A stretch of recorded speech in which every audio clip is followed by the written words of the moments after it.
அருட்பெரும் ஜோதி அருட்பெரும் ஜோதி தனிப்பெரும் கருணை அருட்பெரும் ஜோதி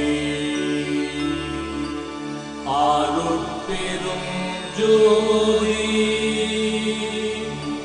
அருட்பெரும் ஜோதி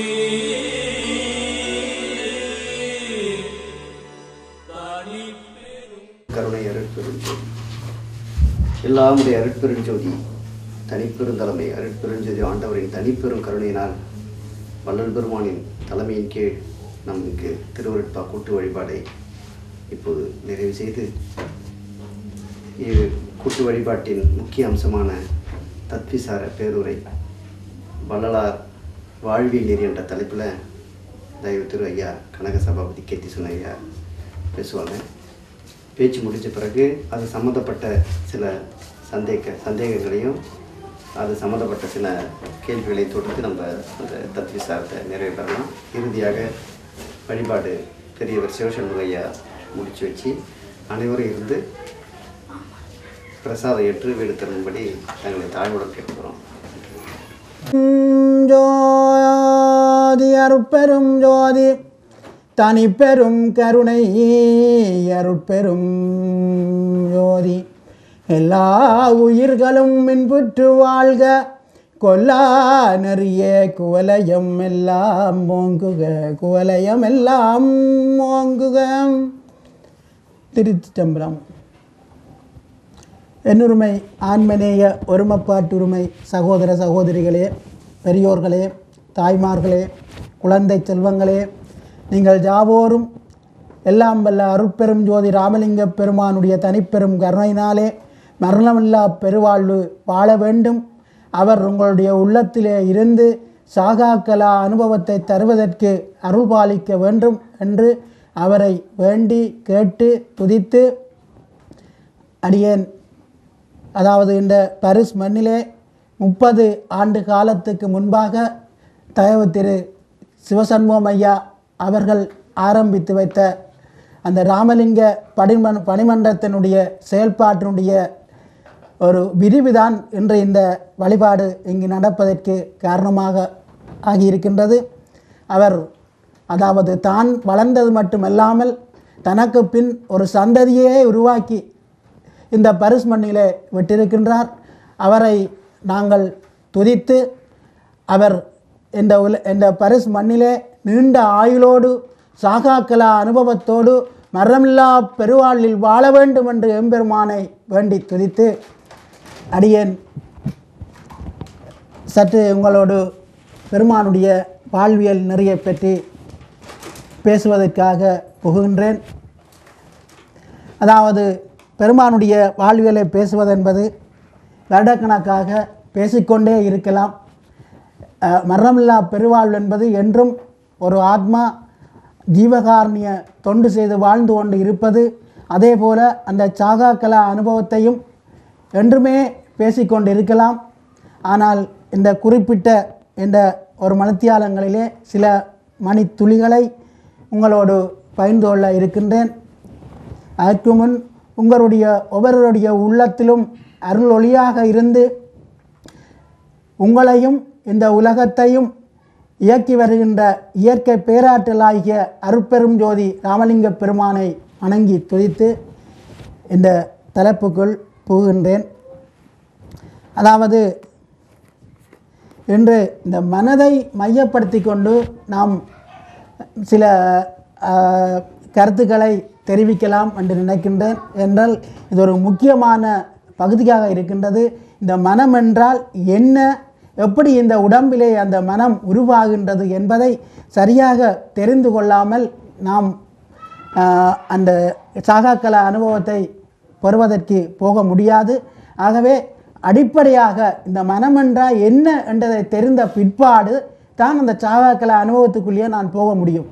என்றால் இன்று பல பெரியோர்கள் மனதினாலே மனதை அடக்குகின்ற சில முறைகளை சொல்லுகின்றார்கள். இன்னும் பிராணாயாமம் முதலிய அதாவது நம்முடைய மூச்சுக்காற்றை கட்டுப்படுத்தி நாம் அருள்நிலையை பெறலாம் என்று நினைக்கின்றார்கள். அத்தனை வழிகளும் இந்த உலகத்திலே தோல்வி போனதன் விளைவுதான் வள்ளல் பெருமான் கருணையோடு கொந்தளித்து அந்த ஜீவகாருண்யமே தெய்வ வழிபாடு என்ற அந்த அருள் நெறியை இந்த உலகத்துக்கு கொண்டு வர முயன்றார். அந்த நெறியின் அடிப்படையில் தான் சில மனத்துறைகளை உங்களோடு பேசுவதற்கு முற்படுகின்றேன். மனம் என்பது எங்களுடைய உடலும் உயிரும் எந்த இடத்திலே பொருந்துகின்றதோ அந்த பொருந்துகின்றதன் பிரகாசம்தான் மனம். அது எவர் எந்த எண்ணத்திலே அதை அந்த உயிரும் உடலும் பொருந்துகின்றதோ அதற்கேற்ப அந்த மனம் தொழிற்படும். உதாரணத்துக்கு இப்போ கீழாதார நிலையிலே அந்த மனமும் இந்த உடம்பிலே அந்த உயிர் பொருந்தினால் எங்களுக்கு அதாவது ஜீவ நட்டத்தை ஏற்படுத்தும். அதனாலே தான் நம்முடைய பெரியோர்கள் மேலாதார நிலையிலே பொருந்த வேணும் என்று சொல்லி பலவிதமான நெறிமுறைகளை இந்த உலகத்துக்கு தந்தாலும், ஆனால் நம்முடைய வள்ளல் பெருமானுடைய நெறி நம்மை சுலபமாக அந்த மேலாதார நிலையிலே எல்லாரையும் பொருந்த வைக்கின்றது. காரணம், இப்போ வேறு ஞான நூல்களை நீங்கள் படித்திருப்பீர்கள். படித்து பார்த்தால் திருக்குறளிலிருந்து எல்லா ஞான நூல்களையும் நீங்கள் படித்திருக்கலாம். படித்தால் அதிலே நாங்கள் நல்லது கெட்டது என்று அறிந்து தான் நாங்கள் அந்த அந்த அந்த அறிவு விளக்கத்தை நாங்கள் ஏற்படுத்த வேண்டியிருக்கு. ஆனால் அந்த திருவருட்பாவிலே ஒரு சிறப்பம்சம், இதுவரையிலே எந்த ஆசிரியரும் ஒரு இலக்கியத்தை அப்படி படைக்கவில்லை என்று கூட நாம் சொல்லிவிடலாம். அந்த திருவருட்பா அவருடைய அந்த பாடலுடைய ஒவ்வொரு அந்த ஒலியத்தை அசைக்கும் பொழுது நாம் அதுவாக மாறுவோம். இதுதான் அந்த திருவருட்பாவிலேயே நாங்கள் நல்லது கெட்டது என்ற பற்றி சிந்திக்கவே தேவையில்லை. அந்த அருட்பாடலை பாடும் பொழுதே நமக்குள்ளே ஒரு நல்ல ஒரு அமைதியும் சாந்தமும் நிச்சயமாக ஏற்படும். அது அவருடைய பக்குவ நிலைக்கு ஏற்ப அது வளர்ச்சி அடைந்து அது பெரிய நிலையெல்லாம் தரும். அது அடுத்த கட்டம். ஆனால் அவருடைய பக்குவத்துக்கு ஏற்ப ஒரு அமைதியை அந்த நபருக்கு நிச்சயமாக கொடுக்கும். இது திருவருட்பாவில் உள்ள மிக சிறப்பு அம்சம். இந்த சிறப்பு உணர்வோடு நாம் திருவருட்பாவை படிக்கும் பொழுது தான் நாங்கள் அதிக பலனை பெற்றுக்கொள்ளலாம். நல்லாக அவளை திருப்பியும் சொல்லுகின்றேன், மற்ற நூல்களிலே நாங்கள் நல்லது எது கெட்டது என்று அறிந்து தான் நாங்கள் அந்த நல்ல பாதையை நோக்கி போக வேண்டும். இதில் எந்த சிந்தனையும் இல்லாமல் நான் அந்த திருவருட்பாவை தூக்கி நாங்கள் சரணமாக படிக்க ஆரம்பித்து விட்டால் அது நல்லதை மட்டும்தான் செய்யும், தீய பக்கமே அதில் இல்லை. ஏனென்றால் அந்த மேலாதார நிலையிலேயே பொருந்தி வாழ்வதற்குரிய வாழ்வியல் நெறிமுறையைத்தான் அவர் திருவருட்பாவிலே எம்பெருமான் தந்திருக்கின்றார். ஆகவே அந்த திருவருட்பா என்பது ரொம்ப முக்கியமான ஒரு பாடல். அதாவது நீங்கள் மற்ற பாடலை படிக்க வேண்டாம் என்று நான் உங்களுக்கு அச்சுறுத்தவில்லை. ஆனால் உங்களை கூடிய கவனம் செலுத்தி திருவருட்பாவை எல்லாரும் ஒவ்வொரு வீடுகளிலையும் படிக்க வேண்டும் என்பதற்காகத்தான் இதை சொல்லுகின்றேன். அதாவது திருவருட்பாவை நான் ஒரு பறைசாற்றுகின்றேன் என்று மட்டும் யாரும் எண்ணிவிடக்கூடாது. அதாவது திருவருட்பாவிலே அவ்வளவு உயர்வு, அவ்வளவு அந்த ஞான பொக்கிஷம் அந்த திருவருட்பாவிலே அடங்கி இருக்கின்றது. அப்போ இந்த மனம் என்பது எங்கே உயிரும் உடலும் பொருந்துகிறதோ அந்த இடத்திலே தோன்றுகின்ற பிரகாசம்தான் மனம். ஆனால் அதை நாங்கள் என்ன தேவைக்கு பயன்படுத்த போகின்றோம்? இப்போ ஒரு இராணுவ வீரன் அதாவது ஒரு இராணுவ வீரன் கருணை இல்லாமல் அந்த நபரை உருவாக்க வேண்டியிருக்கு. அப்போ அவன் என்ன செய்கின்றான் என்று சொன்னால் இந்த உடம்பிலே அந்த மனதை கருணை இல்லாத இயல்போடு பிரகாசிக்க வைக்கின்றான். அதுக்கு அவன் செய்கின்ற முதலாவது செயல்பாடு, அதாவது இதை பற்றி சிந்தித்தால் பெரிய அழுகையும் வரும். அவர்கள் எவ்வளவு கொடூரமாக இந்த இராணுவ செயல்பாடுகளை செய்கின்றார்கள் என்பது ரொம்ப கொடூரமான செயல். அதாவது இந்த குதிக்காலிலே அந்த கருணையை விளைவிக்கக்கூடிய அந்த நல்ல ஆக்க உஷ்டம் இந்த குதிக்காலிலே இருக்கின்றது, குதிக்காலிலே இருக்குது. அது நீங்கள் அதாவது நல்ல முறையில் ஆழ்ந்து திருவருட்பாவை படித்து அமைதிக்கு போகும் பொழுது இந்த குதிக்கால் அந்த கரையோரம் எல்லாம் அதாவது ஒலிக்கின்ற அந்த சத்தத்தை கூட நீங்கள் அனுபவிக்கலாம். இது சத்திய வாக்கு, பொய் பேசவில்லை. அடியன் அனுபவித்தபடியாக உங்களுக்கு சொல்லுகிறேன். இந்த குதிக்கால் ஓரங்களிலே அந்த அந்த ஜீவசக்தி அந்த உயிர் பிளப்பட்டு எங்களுக்கு உடம்பில் வளரும் பொழுது அந்த குதிக்காலில் சீக்கிரம் அந்த உணர்வு எங்களுக்கு தெரியும், ஒலி உண்டா. அந்த ஒலியை ஆனந்தமாக அனுபவிக்கலாம். சரி, இது இருக்கட்டும். அப்போ இராணுவ வீரன் என்ன செய்கிறான்னு சொன்னால் அவன் அந்த ஒரு தடவை தொங்கி அந்த குதிக்கால் அடியுண்ண நிலத்திலே தொங்க வைக்கின்றான். இதுதான் அவருக்கு முதல் அந்த நபருக்கு செய்கின்ற செயல்பாடு. இதனால என்ன நடக்குதுன்னு சொன்னால் அவர்களே கருணை இல்லாத இயல்பு வளருகின்றது. அப்போ கருணை இல்லாத இயல்பு வளர்ந்தால் தான் அவர் துவக்கி எடுத்து சுடலாம், அல்ல அவனால் சுட முடியாது. அப்போ அந்த துவக்கி எடுத்து சுடுகின்ற அந்த இயல்பை உருவாக்குவதற்காக ஒரு நபரை கருணை இல்லாத இயல்புக்கு அவன் கொண்டு போகின்றான். அப்போ அவன் அந்த மனதை கருணை இல்லாமல் பயன்படுத்துவதற்கு முயலுகின்றான். ஆனால் ஞானிகள் இந்த மனதை கருணமயமாக மாற்றுவதற்கு முயன்றார்கள். ஆனால் இந்த மனம் என்பது ஆரம்பத்திலே கீழாதார நிலையிலே நமக்கு ஜீவ நட்டத்தை ஏற்படுத்துகின்றது. அதே மனம் கர்ணமயமாகிவிட்டால் அதுதான் கோடி பிரகாச சூரியனாக எங்களுக்குள்ளே ஆனந்த அனுபவத்தையும் தரப்போகின்றது. நல்லா என்னென்று இப்படி ஒரு கோடி பிரகாசம்னு நீங்கள் சிந்திக்கலாம். சாதாரணமாக நீங்கள் சிந்தித்து பாருங்கள். ஒரு நாளைக்கு குறைந்தது 80,000 எண்ணங்கள் ஒரு மனிதன் எண்ணுகின்றான் என்று சொல்லுகின்றார்கள். பெரிய ஒரு அன்னளவான கணக்கு 80,000 எண்ணம். அந்த 80,000 எண்ண அலைகளிலே எங்களுடைய எத்தனை எண்ணங்கள் நல்ல எண்ண அலையாக இருக்கின்றது, எத்தனை எண்ண அலைகள் தீய அலைகளாக இருக்கின்றது என்றதை நாங்கள் கணக்கிட்டு பார்த்து அதுக்கேற்ற வகை தான் எங்களுடைய இயல்பு இருக்க போகுது. அந்த மனம் அதுக்கேற்ற மாதிரி தான் அந்த மாறுபாடாக அந்த விளைவுத்தக்க மாதிரி தான் எங்களுக்குள்ளே நல்ல தன்மை வெளிப்படும். ஆகவே இந்த மனதை நல்ல வழியில் செயல்படுத்துறதுக்கு தான் அதாவது இந்த உயிரும் உடம்பையும் பொருத்தி அந்த நல்ல அருள் பிரகாசத்தை உருவாக்குவதற்கு தான் பெருமான் 4 வகை ஒழுக்கங்களை சொல்லி ஜீவகாருண்ய ஒழுக்கத்தை திருவருப்பாவுர பகுதியிலே தெளிவாக அதிலே கூறியிருக்கின்றார். காரணம் அந்த அதாவது மனதினாலே எந்த காரணத்தை கொண்டும் அடக்க முடியும். அப்படி போனவர்கள் நிச்சயமாக தோல்வி போவார்கள். இது சத்தியம். அது எந்த மாறுபாடும். ஆனால் பலராகத்தான் சொல்லுகின்றார்கள். பிராணாயாமம் செய்வது, இந்த மனதால் அடக்கிறது, இதை எல்லாமே தோல்வி போன ஒன்று தான். இந்த உலகத்திலே எல்லாமே ஒரு கட்டத்திலே எல்லாமே தோல்வி போன ஒன்று தான். இன்றைக்கி இந்தியாவில் கூட நீங்கள் பல பெரியவர்கள் தோல்வி போகிறதுக்கு காரணம் அந்த சரியான முறையிலே ஜீவகாருண்யம் இல்லாததான் அடிப்படை காரணம். அந்த ஜீவகாருண்யம் என்பது வந்துவிட்டால் அவருடைய மனம் புருவமத்திலே நிற்கும். இதுதான் அந்த பெருமானுடைய அந்த சுட்டிப்பான சிந்தனை. அந்த ஜீவகாருண்யம் ஒரு செயல் அல்ல, எங்களுக்கு உள்ளே அதாவது அந்த ஜீவ உணர்வாக அது புறப்பட்டு வர வேண்டும். உள்ளுணர்வாக கருணை வெளிப்பட வேண்டும். அந்த ஜீவகாருண்ய உள்ளுணர்வு கருணையாக வெளிப்பட்டால் மட்டும்தான் நாங்கள் அந்த கருணையாக வெளிப்பட்டு நாங்கள் காருண்ய தொண்டு செய்ய வேண்டும். அப்படி தொண்டு செய்தால் மட்டும்தான் நமக்கு இந்த புருவ மத்தியிலே நாங்கள் நின்று வாழ முடியும். அதாவது மற்ற மார்க்கங்களுக்கு அதாவது புருவமத்தி என்பது முதிர்ந்த நிலையாக இருக்கின்றது. சன்மார்க்கத்துக்கு புருவமத்தி அடிப்படை நிலையாக இருக்கின்றது. இது ரொம்ப முக்கியமான விடயம். மற்ற மார்க்கங்களுக்கு புருவமத்தி ஒரு முதிர்ந்த நிலையாக இருக்கின்றது. ஆனால் பெருமானுடைய வாழ்வியலுக்கு புருவமத்தி தான் ஆரம்ப நிலை. அப்போ புருவமத்திலே எல்லாரும் மனதை நிறுத்தித்தான் ஆக வேண்டும். அதற்கு பெருமான் என்ன செய்தார்? அதான் ரொம்ப அந்த திருவருப்பாவில் நமக்கு பெருமானில் ரொம்ப ஈடுபாடு வந்ததுக்கு இதுதான் காரணம். அவர் இறைவனுடைய இயல்பு என்னென்று திட்ட தெளிவாக தெரிந்து கொண்டார். நாங்கள் எதுவும் சிந்திக்க வேண்டாம், எந்த நூலையும் படிக்க வேண்டாம், எந்த தியானம் இருக்க வேண்டாம், எதையுமே செய்ய வேண்டாம். இறைவனுடைய இயல்பு என்ன என்றதை அறிந்துட்டு அந்த இயல்புக்கு ஏற்ப நம்மை மாற்றிக்கொண்டால் அதுதான் மரணமில்லா பெருவாழ்வுக்கு அடிப்படையாக அமைகின்றது. இறைவனுடைய தன்மையை பெறுவதற்கு இறைவன் அதாவது மற்ற ஞானிகள் மாய இந்த உலகம் நிலையாமை பற்றி பேச இந்த உலகம் நிலையாது, இந்த உடம்பு அசுத்தமானது, மாயை, இந்த உடம்பு நிலைக்க முடியாது என்றெல்லாம் அதாவது இந்த உலகத்தையும் புறநிலையிலே கொச்சப்படுத்தினார்கள். ஆனால் பெருமான் அங்கே உடனே 9 வயதிலே அவர் அந்த மாயை நீங்கி இந்த உலகத்தை பார்க்கிறார். இதை நீங்கள் அதாவது கந்தக்கோட்டத்தின் மீது பாடுகின்ற தெய்வமணி மாலை பாடல்களை நீங்கள் ஆழ்ந்து படித்தால் உங்களுக்கு நன்றாக புரியும். அதாவது பெருமான் அந்த சின்ன வயதிலேயே தன்னுடைய இயல்பை மாற்றம் உட்படுகின்றதான் பெரிய ஒரு நுட்பமான இடம். இந்த இடம் மற்றவர்கள் இயல்பை மாற்றுவதற்கு அதாவது மக்களுடைய சூழ்நிலையை விட்டு அவர்கள் தனித்துவமான இடத்துக்கு சென்று மலைகள், குகைகள், காடுகள் எல்லாம் போயிருந்து அவர்கள் அடக்கினார்கள். ஆனால் பெருமான் அடக்கவில்லை, தன்னுடைய உணர்வுகளை கருணமயமாக்கி கொண்டார். அதாவது உணர்வுகள் கருணமயமாக வேண்டும் என்று சொன்னால் நம்முடைய வெளிப்படுகின்ற செயல்கள் யாவும் கருணமயமாக இருக்க வேண்டும். அந்த மனம் கருணமயமானாமல், அந்த மனம் உருகாமல் எங்கள் உடம்பு உருவாது. மனதில் முதல் உருக்கம் வந்தால் தான் இந்த உடம்பு உருகும். இந்த உடம்பு உருகாமல் இந்த உடம்பு சுத்தம் பெறாது. அப்போ மனதை உருவ வைக்க வேண்டும் என்று சொன்னால் நாங்கள் புற ஜீவராசிகளுக்கு துன்பப்படுகின்றவர்களுக்கெல்லாம் நாங்கள் ஜீவகாருண்ய தொண்டு செய்ய வேண்டியிருக்கு.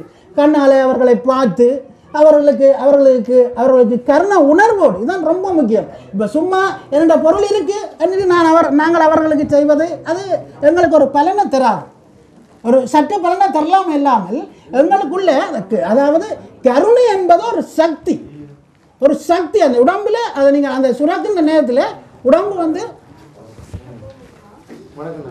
உடம்பு உடம்பு வந்து நல்ல ஒரு குளிர்மையாக எந்தவித அதாவது எந்தவித தீய உஷ்ணமும் இல்லாமல் தீய சிந்தனை ஏற்படாது.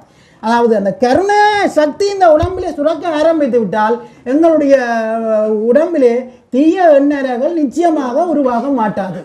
அதற்குத்தான் பெருமான் வந்து அந்த ஜீவகாருண்யத்தை அவ்வளவு தூரம் வலியுறுத்தியிருக்கின்றார்.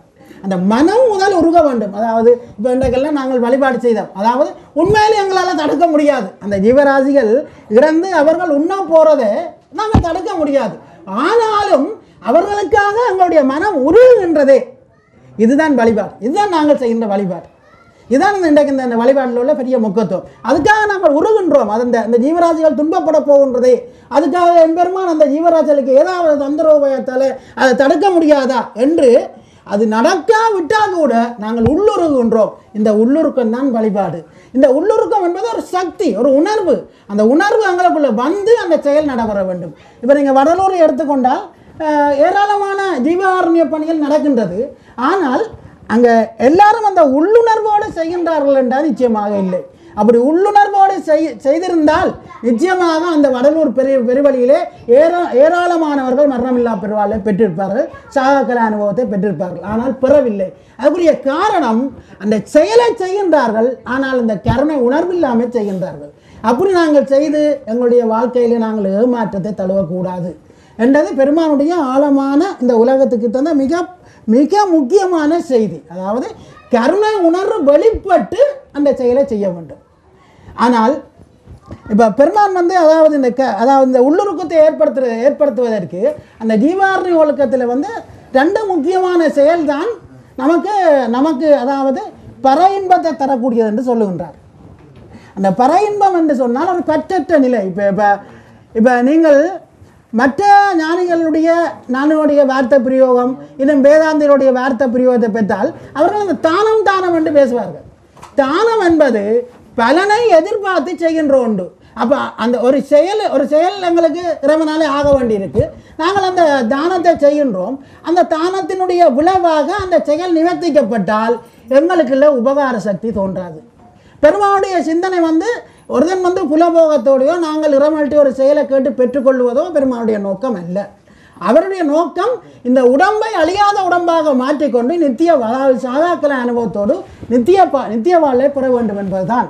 அதற்காகத்தான் அவர் வந்து பெரும்பாடுபட்டார்.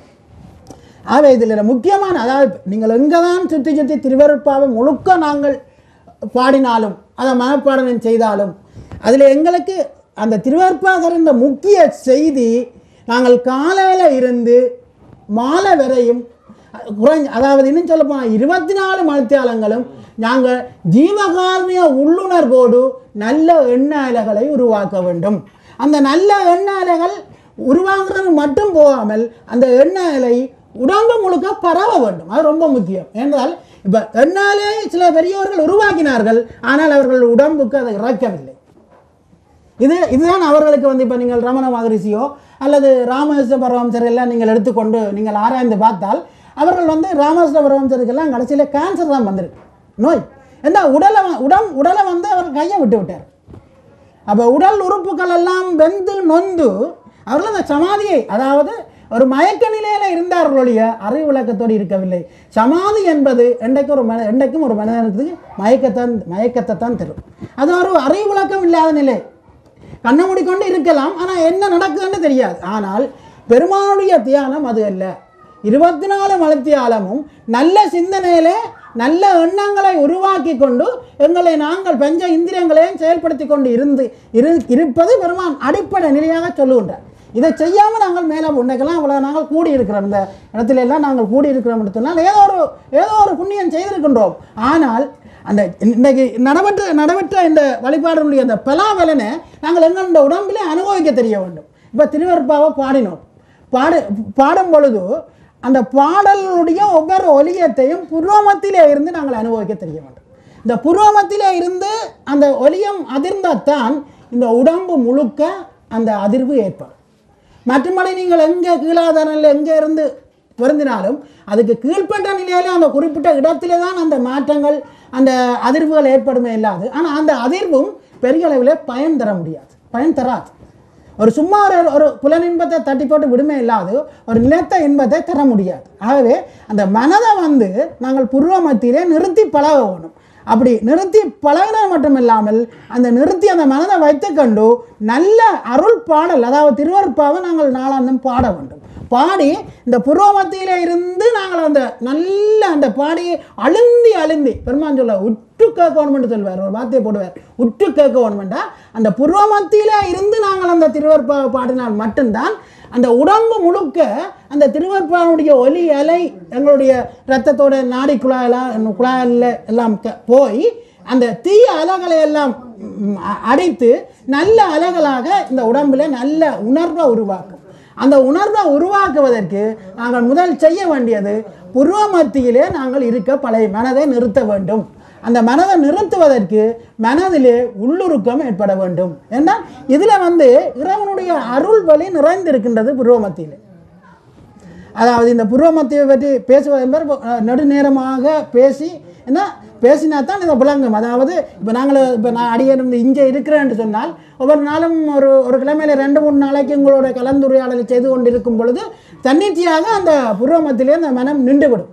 காரணம் நடுக கேட்டு கேட்டு கேட்டு கேட்டு கேட்டு அந்த அந்த அதாவது அந்த எண்ணத்தை அதில் அந்த இடத்துல பதிந்துட்டால் பிறகு வந்து அது விலகாது. என்ன அந்த பதிந்துட்டா ஒரு ஆனந்தம் பெற துவங்கி விடும். அது பிறகு ஆமாம் சுசுமுனையை போகாது. அதுக்கு பிறகு அங்கால போகிறதுக்கு அது பல செயற்பாடுகள் செய்ய வேண்டியிருக்கு. அதாவது இந்த புருவ மத்தியில் நாங்கள் நிற்க வேணும். புருவ மத்தியில் நின்று கருணமயமாக வாழ்ந்து வாழ்ந்து வாழ்ந்து வாழ்ந்து கொண்டு இருக்கும் பொழுதுதான் பிறங்களுடைய இறைவனோட ஒத்த இயல்பாக நாங்கள் மாறி வரும் பொழுதுதான் நாங்கள் சுசுமுனா நாடிக்கிட்ட நாங்கள் செல்ல முடியும். அது மட்டும் செல்ல முடியாது. அது வந்து சும்மா சாதாரணமாக சொல்லிவிட முடியாது. அது புருவ மத்தியிலே இருந்து நாங்கள் நாளாந்தம் திருவருட்பாவை மனதை நிறுத்த வேண்டும். நிறுத்தி பழகிறதுக்கு ஒரே வழி, வேறு எந்த வழியாலும் நீங்கள் செய்ய முடியாது. அதாவது நல்லதை பார்க்க வேண்டும். நல்ல விடியோடு எழும்பினால் நல்லதையே பார்த்து நல்லதையே செய்து நல்ல நாவிலான நல்ல திருவருட்பாவை நல்லா அழுந்தி பாடுவதன் மூலம் எங்களுக்குள்ள கருண அலைகள் உருவாகும். அப்போ மனம் உருவ ஆரம்பித்து விடும். அந்த திருவருட்பாவை பாட இப்போ அடியான் எதையும் செய்ததில்லை, காட்டுக்கு போனதில்லை, குவைக்கு போனதில்லை, வேறு எந்த தவமும் செய்ததில்லை. ஒரே ஒரு அந்த பெருமானுடைய அந்த திருவருட்பா உரைப்பாதையை படித்தவுடன் நமக்கு என்ன தென்பட்டேன்னு சொன்னால், அதாவது அந்த என்னுடைய இயல்பை நான் மாற்றிக்கொண்டால் ஒழிய நாம் இறைநிலையை பெற்று இந்த மனித பிறவியை சலிக்க வைக்க முடியாது என்பதைத்தான் பெருமானுடைய திட்ட தெளிவாக முதல் அறிந்தது. அப்போ இறைவனுடைய இயல்புக்கு என்ன மாற்றுவோம் என்று சொன்னால் நான் எவ்வண்ணமாக வாழ வேண்டும் என்று பெருமாளுடைய ஒழுக்கங்களை எல்லாம் ஓரளவுக்கு கடைப்பிடித்து கொண்டு வந்ததால் ஓரளவு அனுபவத்தை தந்திருக்கிறதா இன்றைக்கு உங்களுக்கு ஓரளவுக்கு பேசிக்கொண்டிருக்கேன்னா அதாவது அவசரப்பட்டு பேச வேண்டியிருக்கு. ஒரு மத்தியாலத்தில் சில செய்திகளை உங்களுக்கு சொல்ல வேண்டியிருக்கிறதால அவசரப்பட வேண்டியிருக்கு. ஆனால் அமைதியாக பேசுகிறேன் என்று சொன்னால் நல்லா அமைதியாக இருந்து நல்லாக பேசி உங்களுக்கு தாராளமாக விளங்கப்படுத்த முடியும். ஆனால் என்ன செய்வது, காலம் துரதிர்ஷ்டமாக தொலைநோக்கிலே எங்களை வைத்திருக்கின்றான். அப்போ அதான் அந்த புருவ மத்தியிலே நாங்கள் நிற்பதற்கு எங்களுக்கு பற்றற்ற நிலையை உருவாக்க வேண்டும். இப்போ குழந்தை மேலே, அதாவது குழந்தை மேலே அந்த குழந்தை என் குழந்தை என்று நீங்கள் அந்த குழந்தையை நோக்கக்கூடாது. இது ரொம்ப முக்கியம். அதாவது எங்களுக்கு பயம் வருது, என் குழந்தை எண்ணி விடலாமோ என்ற இந்த பயம்தான் எங்களுக்கு இன்றைக்கு இவ்வளோ துன்பத்தையும் தருகின்றது. ஆனால் நிச்சயமாக குழந்தை நீங்கள் அனுபவியுங்கள், கொஞ்சங்கள் தூக்குங்கள் எல்லாம் செய்யுங்கள். ஆனால் இது என்னுடைய குழந்தை இல்லை, இது இறைவனுடைய குழந்தை. இறைவன் ஏதோ இந்த பிறப்பிலே என்னுடைய பராபரனுக்கு அனுபவிக்கக்கூடியதாக இந்த குழந்தையை தந்திருக்கின்றான், நான் அனுபவிப்போம் என்ற எண்ணத்தோடு நாங்கள் அந்த குழந்தையை அணுகும் பொழுது அந்த குழந்தை என்னுடைய என்ற பற்று அங்கு இல்லாமல் போகின்றது. ஒரு கருணை பிறக்கின்றது. அப்படி கருணை இருந்தால் நாம் எல்லாவற்றையும் புருவமத்திலிருந்து நோக்கக்கூடிய அந்த நோக்கு எங்களுக்கு கிடைத்துவிடும். இது புருவமத்தியில் இல்லாமல் நாங்கள் எதுவுமே செய்ய முடியாது. இந்த திருவருட்பாவை தூக்கி நாங்கள் படிக்கிறதால இந்த புருவமத்தியில் இருந்து வாழாமல் நாங்கள் எந்த அனுபவத்தையும் பெற்றுக்கொள்ள முடியாது. ஆக இது ஒரு நிராதார நிலை. ஐயா, ஒரு பட்டம் அப்படி பறக்குதோ அப்படி இந்த மனம் கீழாதார நிலையில் இழுபடாமல் ஒரு பற்றற்ற நிலையில் இருந்தால் தான் இதில் நிற்கும். நாங்கள் அந்த கீழே அந்த தீய எண்ணங்கள், இப்போ குழந்தை என்னுடையது, மனைவி என்னுடையது, என்னுடைய கார், எனக்கு பேங்கில் இவ்வளோ காசு கிடக்கு, இப்படி என்னெல்லாம் எண்ணும் பொழுது அந்த மனம் கீழே இழுபட்ட கீழே வந்துடுது. அந்த மனதை கீழ்நோக்கி, அதாவது கீழ்நோக்கிய சிந்தனை தான் வளருது. மேலாதார நிலையில் பொருந்துவதற்கு வாய்ப்பில்லை. அப்போ கீழாதார நிலையிலே அந்த மனம் பொருந்தி பொருந்தி பொருந்தி இப்போ எப்படி இந்த பல்ப் இருக்குது, இந்த பல்ப் வந்து இதில் ஒளியை தருது என்று சொன்னால் இது கரண்டை எடுத்து அந்த தங்குதன் தடைக்கூடாக அந்த ஒளி அந்த அதாவது மின்சாரம் செல்லும் பொழுது ஒளிருகின்றது. அப்படி இந்த ஒளிரும் பொழுது மின்சாரம் நட்டமடைகின்றது. அப்புறம் நீங்கள் அந்த நியூட்ரல் வேரில் நீங்கள் தொட்டு பார்த்தால் அதில் வந்து கரண்ட் அடிக்காது, அது இந்த பாதிப்பையும் செய்யாது. அதே நேரத்தில் அந்த பல்பு ஒளிரம் வந்து நீங்கள் அந்த மின்சாரத்தில் கையை வைத்தால் நம்ம தூக்கி அடித்து ஒரு மரணத்தின் தருவாய்க்குள்ளே கொண்டே விட்டுடும். அப்போ அந்த கீழாதார நிலையிலே இந்த மனம் பொருந்தி தீய செயல்களிலே ஈடுபட்டு கொண்டு இருக்கின்ற காரணத்தினாலே இந்த எப்படி அந்த மின்சாரம் இந்த இந்த மின்குமுள் ஒளிர நட்டமடைகின்றதோ எங்களுடைய உடம்பிலேயும் ஜீவன் நட்டமடைகின்றது. அதாவது அந்த தீய உஷ்ணம் உருவாகும். அதான் இப்போ என்னுடைய ஆண்டு சொல்ல சொல்ல சொல்ல எங்களுக்கு அந்த தீய உஷ்ணம் உருவாகி இந்த உடம்பில் எப்படி அந்த ஆக்க உஷ்ணம் உருவாகி நல்ல சிந்தனையை தூண்டுறதோ அதே போல் அந்த என்னுடைய பொருள், என்னுடைய மனைவி, என்னுடைய பிள்ளை, என்னுடைய மகளுந்து, என்னுடைய பணம் என்று எண்ணும் பொழுது அது வந்து எங்களுக்குள்ள ஒரு பற்றி ஏற்படுத்தி அது கீழாதார நிலையில் இருந்து கொண்டு எங்களுக்கு ஒரு தீவ நட்டத்தை ஏற்படுத்துகின்றது. அதால் ஒரு மனிதன் மரணத்தின் தருவாயில் போய் நிற்கின்றான். அப்போ பெருமானுடைய நெறியில் ரொம்ப முக்கியமான அடுத்த செய்தி என்னன்னு சொன்னால் எந்த விதத்திலும் என்ன தந்திர உபாயத்தை நாங்கள் பாவித்தாலும் ஜீவ நட்டம் அடையாமல் நாங்கள் வாழ கற்றுக்கொள்ள வேண்டும். இது பெருமான் சொல்லுகின்ற இந்த வாழுங்கலையில் ரொம்ப முக்கியமானது. அதாவது இந்த பற்றற்ற நிலையிலே நாங்கள் ஒவ்வொரு எண்ணாலும் உருவாக வேண்டும். 24 அதாவது மரணமில்லா பெறுவாள் என்பது ஒரு குறிப்பிட்ட நேரத்திலே பெறுவது அல்ல. அதாவது நாங்கள் என்றைக்கு திருவருப்பாவை தூக்கினோமோ அண்டையில் இருந்து உள்ளுணர்வாக அந்த திருவருப்பாவை படித்து பூர்வமத்திலே எங்களுடைய மனதை நிறுத்தி அது மனம் வந்து கர்ணமயமாக ஆக ஆக இறைவனுடைய இயல்பு கோர்த்து நாங்கள் மாறி வர அது மேலே ஏறி போய் அதாவது துரியாதீதம் என்று சொல்லி கடந்து அது எங்களுக்கு ஆனந்த அனுபவங்களை தரும். அதெல்லாம் அதாவது அப்படி எங்களை விரிவாக பேசுவதற்கு நேரம் போதாது, அழகாக அதை பேசலாம், நேரம் போதாது. அப்போ அந்த பற்றற்ற நிலையை நாங்கள் சாதாரணமாக வாழ்வியலில் இருந்தோண்டு உருவாக்க நாங்கள் பழகிக்கொள்ள வேண்டும். அதுக்கு மீண்டும் இந்த அழுத்தி சொல்லணும். ஏனென்று சொன்னால் இன்றைக்கு எல்லாரும் தோல்வி போகிற இடம்தான். எல்லாம் திருவற்பாக படிக்கின்றார்கள், அதாவது ஜீவாரணிய பணி செய்கின்றார்கள், மனைவி என்னுடைய என்றார்கள், பிள்ளை என்னுடைய என்றார்கள், உற்றார் உறவினரை வந்து என்னுடைய உறவினர் என்றார்கள். அவர்கள் செய்த பலாபலன் எல்லாம் அங்கே அடிபட்டு போகின்றது. ஆக யாரும் பயப்படக்கூடாது. அது ஆன்மீகத்தில் அதாவது இன்றைக்கு சில பெரியவர்கள் பயப்படுறதுக்கு காரணம் இப்போ நாங்கள் உதில் போனால் எங்களுடைய பிள்ளைகளை யார் பார்க்குறது, எங்களுடைய பிள்ளைகளுக்கு திருமணம் செய்ய ஏராளமான பொருளாதாரம் தேவை, இதெல்லாம் எப்படி கிடைக்கும் என்றெல்லாம் சிந்தித்து தான் பயப்பட்டு கொண்டு இருக்கின்றார்கள். அதால் தான் இந்த சாகல அனுபவம் மனிதர்களுடைய உள்ளத்திலே வெளிப்படாமல் இருக்குது. ஆனால் சத்தியம் பண்ணி சொல்லுகின்றேன், அதாவது நீங்கள் பயப்படாமல் ஒரு பற்றாற்று நிலையிலே இருந்து வாழ்வீர்களே ஆனால் உங்களுக்கு இறைவன் நீங்கள் செய்ய வேண்டிய அத்தனை செயலையும் இறைவன் செய்து காட்டுவான். நீங்கள் செய்யவில்லை, நீங்கள் பொருளாதாரத்தை வைத்துக்கொண்டு ஒரு மாப்பிள்ளையை தேடுவதை விட அதிக சிறந்த மாப்பிள்ளையை உங்களுக்கு இறைவன் நிச்சயமாக தருவான். இது சத்தியம். இறைவன் நீங்கள் பற்று வைத்து பாருங்கள், பற்றற்ற நிலையில இருந்து நீங்கள் வாழ்ந்து பாருங்கள், உங்களுக்கு கிடைக்கின்ற அனுபவமே வேறு. அதாவது அடிப்படையில் என்றால் இந்த இல்லறத்தை நான் அறிய பேசுகிறேன் என்று சொன்னால் மிக கூடுதல் நேரம் நாங்கள் இல்லறத்துடன் இருக்கிறோம். அப்போ அதில் இருக்கிற பற்றி தான் எங்களுக்கு அதை கூட நட்டத்தை ஏற்படுத்த போகுது. அதால் தான் இவ்வளோத்துக்கு அந்த அடியன் அழுத்தி என்றால் நீங்கள் அதாவது இந்த இடத்துல வந்திருக்கின்றீர்கள். 30 ஆண்டு காலமாக ஐயா வந்து இந்த சாமலிங்கர் பணிமன்றம் மூலமாக இந்த சங்கத்தை நிறுவி காத்து வருகின்றார். எல்லாரும் அனுபவத்தோடு இருக்க வேண்டும் என்றால் இவ்வளோ அழுத்தி என்றால் உங்களுக்கு பதிய வேண்டும். உங்களுடைய மனதிலே அந்த பற்றற்ற நிலையாக இருந்தால் மட்டும்தான் பூர்வமத்திலே நாம் பொருந்த முடியும் என்ற அந்த உள் உணர்வு உங்களுடைய மனதிலே பதிய வேண்டும். முதல் இப்போ இன்றைக்கு பலர் இன்றைக்கு அதாவது வரியம் முழுக்க எடுத்து திருவருப்பாக படித்துவிட்டு வடலூரில் ரொம்ப வெக்கத்தோடு சொல்லுகின்றேன், மரணமில்லா பெருவாள் சாத்தியப்படாது என்று சொல்லுகின்றார்கள். வடலூரில் சொல்லுகின்றார் இல்லையா இந்திய பெருமக்கள், அதுவும் பெரியவர்கள் சொல்லுகின்றார். எவ்வளோ ஒரு கவலையான விஷயம். வாழ்க்கை பூலாக திருவருப்பாக படித்துட்டு சொல்லுகின்றார்கள், அதாவது மரணமில்லா பெருவாழ்வு சாத்தியப்படாது, அது பெருமானுக்குரியது. ஆனால் பெருமான் சத்தியம் பண்ணி சொல்லிவிட்டு போட்டார் எல்லாருக்கும் முடியாது. ஆனால் அவர் அதே ஒன்றும் ஏண்டால் அவர்கள் வந்து அந்த திருவருப்பாவை மாடல் பேசுவதற்கு தான் திருவருப்பாவை படித்தார்கள் ஒழிய தங்களுக்குள்ள உள்ளுணர்வை வளர்ப்பதற்கு அந்த திருவருப்பாவை நிச்சயமாக அவர் பயன்படுத்தி கொள்ளவில்லை. அதுதான் அவர்களுக்கு இன்றைக்கு போல பயம் இருக்கின்றது. அதாவது நாங்கள் எல்லாம் இப்படி விட்டுட்டு போனால் என்ன சூழ்ந்து இருக்கிறவளை யார் பார்ப்பார்கள், இப்படி பயம் எல்லாம். ஆனால் இந்த பயம் நீங்கள் திருவருட்பாவை தொட்டு விட்டால், அப்படி ஒரு பற்றற்ற நிலை உங்களுக்குள் உருவாகிவிட்டால், உங்களை பெருமான் உங்களுடைய செயல் ஒவ்வொன்றையும் நகைத்து செல்லுவார். இது சத்தியம்.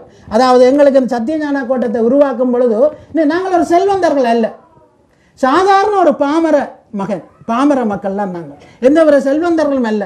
அதாவது நான் 3 சகோதரம், நான் தனி ஒரு ஆள் தான். அப்போ அவர்களுடைய பிரச்சனை எல்லாம் பார்த்து எவ்வளோ எல்லாம், அதாவது பொருளாதாரத்தை அடிப்படையாக வைத்துக்கொண்டு அந்த இதுக்காகத்தான் நான் சொல்ல வர்றேன். ஏன்னா அந்த பயப்படாமல், அதாவது எப்படியாவது இலங்கையில் ஒரு ஞான சபையை உருவாக வேண்டும் என்ற அந்த உள்ளுணர்வு வேண்டி அழுது தொழுது பெருமான வேண்டியதன் விளைவுதான் அந்த ஞான சபை ஞான கோட்டம் இலங்கையில் உருவாகின, அல்லாது பொருளாதாரத்தின் அடிப்படையாக அல்ல.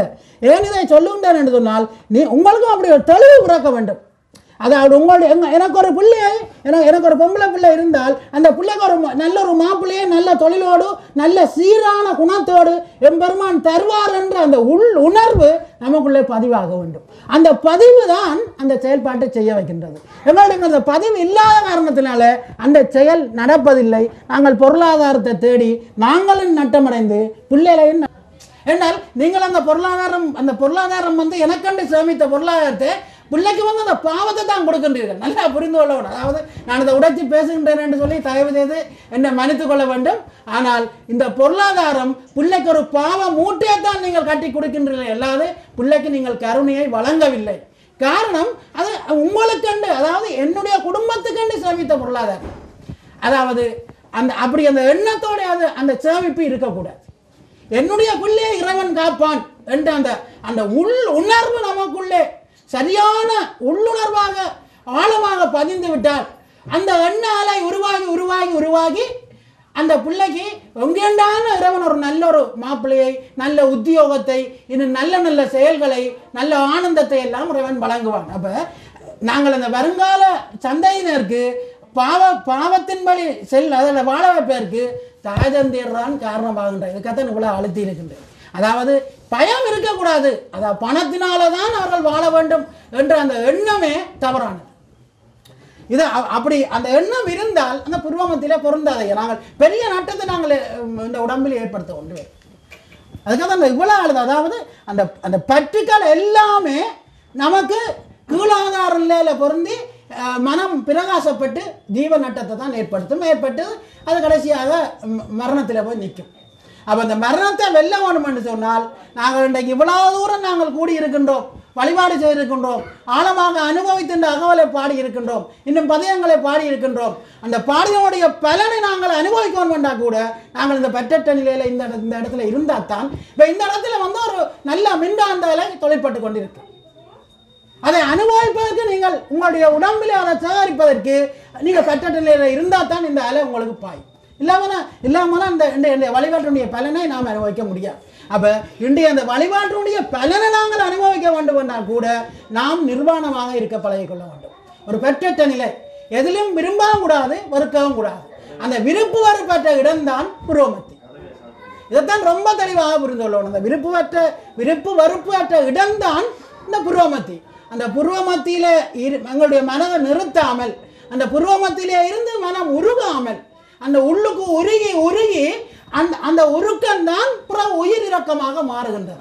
உயிரிறக்கமாக மாறி அது மனநேயத்தை கடந்து ஆன்மநேயத்துக்கு செல்ல வேண்டி இருக்கின்றது.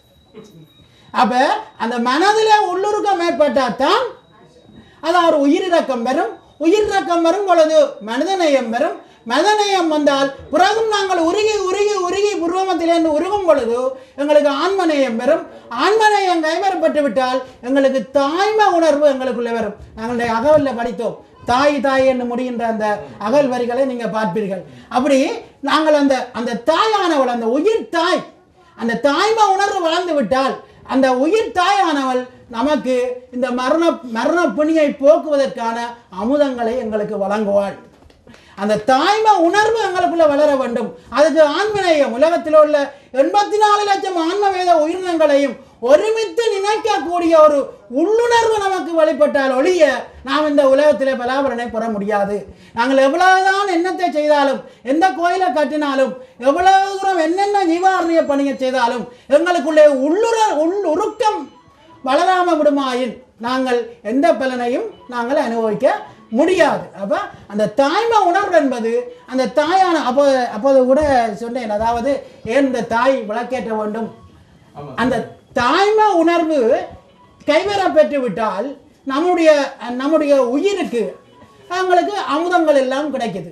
அமுதம் கிடைத்து அப்படி பல நாட்கள் தாய்மை உணர்வோடு இருந்து, நீங்கள் அவளில் அந்த வரிகளை அனுபவித்தா தெரியும். அப்படி தாய்மை உணர்வோடு இருந்து நாங்கள் உள்ளுணர்வோடு வாழ வாழ வாழ வாழ எங்களுக்குள்ளே அமுதங்கள் சுரந்து இந்த உயிரில் உள்ள மாசுக்கள் நீங்கி கொண்டு வரும். அதாவது ஆணவம் கருணமயமாக மாறும். அந்த அமுதங்கள் பெற்றால் ஒழிய இந்த எங்களுடைய ஆணவம் கருணமயமாக மாறாது. அப்படி அந்த ஆணவம் அதாவது ஆணவத்தை அழிப்பது என்பது நல்லா புரிந்து கொள்ள வேண்டிய இடம். அதாவது ஆணவத்தை அழித்தார்கள், அதனாலே அவர்கள் உடம்பை இழந்தார்கள். பெருமான் ஆணவத்தை கருணமயமாக்கினார், அதனாலே உடம்பு ஒளிமயமாக மாறிட்டு. இந்த எண்ணம் சரியான முக்கியம். இந்த எண்ணம் எங்களுக்குள்ள பதிவாக வேண்டும். எங்களுடைய உடம்பு ஆணவம் அழிக்கப்படக்கூடாது, அந்த ஆணவ அலைகள் கருணமயமாக வேண்டும். இதுக்கு தான் அந்த ஜீவாரண்ய தொண்டு. ஆணவம் அழிந்தால் அது மரணத்தில் அமைவிடும். அதுல எந்த சந்தமும் நாங்கள் இருக்க முடியாது. அப்ப அந்த ஆணவத்தால இயங்குகின்ற இந்த உடல் இயக்கங்கள் எல்லாம் கர்ணமயமாகும் பொழுது அந்த ஆணவத்துக்கு அங்க இடம் இல்லாம போகுது. ஆமா, ஆணவத்துக்கு இடம் இல்லாம போகுது. ஆணவத்துக்கு இடம் இல்லாம போனால் அந்த போராட்டத்தில் எங்களுக்கு அந்த தாய்மை உணர்வு நிச்சயமா வரும். அந்த ஆணவம் தான், அதாவது அந்த தாய்மை உணர்வை என்னுடைய பிள்ளைன்னு சொல்லும் பொழுது எங்களுக்கு அந்த தாய்மை உணர்வு, அதாவது நல்லா புரிந்து கொள்ள வேண்டும். தாய்மை உணர்வு என்பது ஒவ்வொரு ஆணுக்கும் உண்டு, பெண்ணுக்கும் உண்டு. பெண்ணுனுள் ஆணும் ஆணுனுள் பெண்ணும் அன்னூறு அமைத்த அருட்பெருஞ்சோதி பெருமான் பாடுகின்றார். தாய்மை உணர்வு ஒவ்வொரு பெண்ணுக்கும் ஏற்பட வேண்டும், ஒவ்வொரு ஆணுக்கும் ஏற்பட வேண்டும். அப்பொழுதுதான் அந்த உயிருக்கு என்னால் அந்த தாய்மை உணர்வு வந்தால்தான் நாங்கள் உலக சகோதர உணர்வோடு நாங்கள் வாழ முடியும். அன்றைக்கு தான் இந்த வேற்றுமை இல்லாத ஒருத்தரோடு ஒருத்தர் கலக்கின்ற ஒரு நிலை, நான் வேறு நீ வேறு இல்லாத நிலை எங்களுக்கு கைகூடும். அப்படியான நிலை கைகூடும் பொழுதுதான் நாங்கள் மற்றவர்களுக்கு துன்பம் செய்வதற்கு எங்களுடைய மனம் தோன்றாது. இது தோன்றுகின்ற வரையில நாங்கள் ஏதோ விதத்தில் மற்றவர்களுக்கு துன்பம் செய்து கொண்டுதான் இருப்போம். இந்த தாய்மை உணர்வு தோன்றாத பக்கத்தில். அப்ப இந்த தாய்மை உணர்வு என்பது உலகத்தில் உள்ள, நல்லா விளங்கிக் கொள்ள வேண்டும், உலகத்தில் உள்ள 84 லட்சம் ஆன்மவேத உயிரினங்கள், அதாவது எறும்பிலிருந்து யானை ஈராக மனிதன் வரை எல்லாவற்றையும் எங்களுடைய சகோதர உணர்வோடு நேசிக்கின்ற ஒரு இயல்பு வந்துவிட்டால் அந்த இயல்பு தான் தாய்மை உணர்வு. அந்த தாய்மை உணர்வைத்தான் பெருமான் அகவல்லே பேசுகின்றார். அந்த உணர்வு கைவரப்பட்டு விட்டால் எங்களுக்கு அமுதங்கள் வரும், சுரக்கும். தங்கவாள் நீங்கள் எந்த சந்தேகமும் இல்லை. அப்படி ஒரு எண்ணி அமுதம் பெறாவிட்டால் நீங்கள் அரியணை கேளுங்கள் சொல்லுகின்றேன், நிச்சயமாக கிடைக்கும். நான் வேறு ஒன்றுமே செய்யவில்லை, ஒன்றுமே யாரும் செய்யவில்லை. அந்த தாய்மை உணர்வு, அந்த பற்றற்ற சிந்தனை, எல்லாரையும் என் சகோதரர்களாக என் சகோதரிகளாக பார்க்கின்ற அந்த உணர்வு எங்களுக்குள்ள வளர்ந்து விட்டால் அதுதான் சன்மார்க்க வாழ்வியலுக்கு மிக முக்கிய, பெருமான் தந்த மிக முக்கியமான செய்தி. அடுத்த செய்தி, எங்களோட உணர்வுகளை, அதாவது இன்னும் அழுத்தமாக பேசுகிறார், பொது உணர்வு உணர்ந்தால் அல்லாது அதுவனில் தோன்றா அருட்பெரும் ஜோதி. அப்ப அந்த பொது உணர்வு வந்தால்தான் எங்களுடைய அந்த உயிர் மாசு போகும். அது மட்டும் அந்த உயிரில் உள்ள மாசு போகாது. ஏன் போகாது? அது உயிரில் உள்ள மாசுதான் அடுத்த புறவித்தலை வளர்ந்து கொண்டிருக்கும். அப்ப புறவித்தலை வளருகின்ற இயல்பை நாங்கள் எங்களுக்குள்ள உருவாக்க கூடாது. அப்ப அந்த ஆணவம் தான் புறவித்தலைக்கு ஒவ்வொரு பிறப்பிலும் அந்த ஆணவம் தான் முக்கிய பங்கு வகிக்குது. அப்ப அந்த ஆணவத்தை கர்ணமயமாக ஆக்கிவிட்டால் இறைவனும் நாங்களும் ஒன்றாகின்றோம். இறைவனுடைய செயலும் எங்களுடைய செயலும் ஒன்று. இதை நீங்கள் அகவில் எல்லாம் தெளிவாக பாடுகின்றார். என் செயலும் நின் செயலும் ஒன்று. அந்த இயல்பு, எங்களுக்குள்ள இயல்பை நாங்கள் மாற்ற வேண்டும். அந்த புருவமத்திலிருந்து வாழ்வது என்பது நீங்கள் திருப்பி அழுத்தி சொல்லுகின்றேன், உங்கள் மீது வைத்திருக்கின்ற கருணையின் காரணத்தினாலே சொல்லுகின்றேன், பேசுகின்றேன். இந்த ஜோதியின் முன்னிருந்து உங்களுடைய உள்ளத்திலே நீங்கள் பற்றற்ற நிலையை உருவாக்கி கொள்ளுங்கள். கருணையை வளர்த்து கொள்ளுங்கள். உள்ளுணர்வை. கருணை என்பது ஒரு செயல் அல்ல. எங்களுடைய உடம்பிலே கருணை என்பது ஒரு சக்தி. நல்லா புரிந்து கொள்ள வேண்டும். கருணை என்பது இந்த உடம்பிலே உருவாகின்ற ஒரு சக்தி.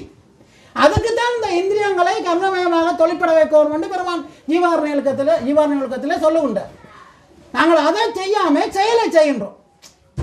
அப்ப அந்த செயல் உள்ளுருக்கத்தோட அதாவது செய்யப்படாத செயலாதலால அதுக்கான பலாபலன் எங்களுக்கு கிடைக்கவில்லை. இதனால் எங்களுக்கு ஜீவன் நட்டமடைகின்றது. அப்ப ஒரு கர்ண நிறைந்த ஜீவார்ணிய செயலை செய்ய முந்தி எங்களுடைய மனதை முதல் உருக வைக்க வேண்டும். மனம் உருகினால் உயிரிழக்கம் பெறும், உயிரிழக்கம் வந்தால் மனிதநேயம் பெறும், மனிதநேயம் வந்து மனிதநேயத்தினுடைய வளர்ச்சியிலே நானும் இன்னொரு மனிதனும் சகசமாக வாழ வேண்டும் என்ற ஒரு எண்ணம் உருவாக அதனுடைய வளர்ச்சியிலே இரக்கம் வளர்ந்து வளர்ந்து வளர்ந்து வளர்ந்து ஆன்மநேயத்தை உருவாக்கும். ஆன்மநேயம் உருவாக நமக்குள்ளே தாய்மை உணர்வு வளரும். தாய்மை உணர்வு வளர வளர அந்த உயிர்த்தாய் ஆனவள் நமக்கு அமுதங்களை தருவாள். உயிரில் உள்ள மாசுக்கள் எல்லாம் நீங்கி, அதாவது இன்னும் சொல்ல போனால், அதாவது இந்த அமுதங்களை பற்றி பேசுகிறது கொஞ்சம் நீண்ட நேரம் பிடிக்கும் என்றாலும் சுருக்கமாக என்ன மாற்றம் நடக்கின்ற என்பதை சுருக்கமாக சொல்லிவிடுகின்றேன். அந்த அமுதங்கள் சுரக்க அந்த அமுதத்தோட அருள் ஒளியும் கலந்துதான் அந்த அமுதத்தோடு வருகின்றது. இந்த ஒளி, அந்த அருள் ஒளியும் கலந்து வருகின்றது.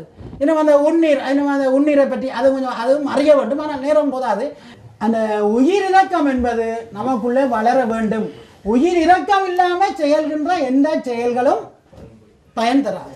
அது முதல் இல்லறத்திலே ஆரம்பமாக, இல்லறத்திலே எப்படி ஆரம்பமாக்கணும்? இந்த பெற்றட்ட நிலையை உருவாக்க வேண்டும். இப்ப பிள்ளைய கொஞ்சலாம் தவறு இல்லை. ஆனால் என் பிள்ளை என்று நினைத்து கொஞ்சாமல் இதை அருட்பெருஞ்சோதி ஆண்டவன் என்று நினைத்து கட்டி அணைக்கும் பொழுது அங்கு பேரின்பம் பிறக்கின்றது.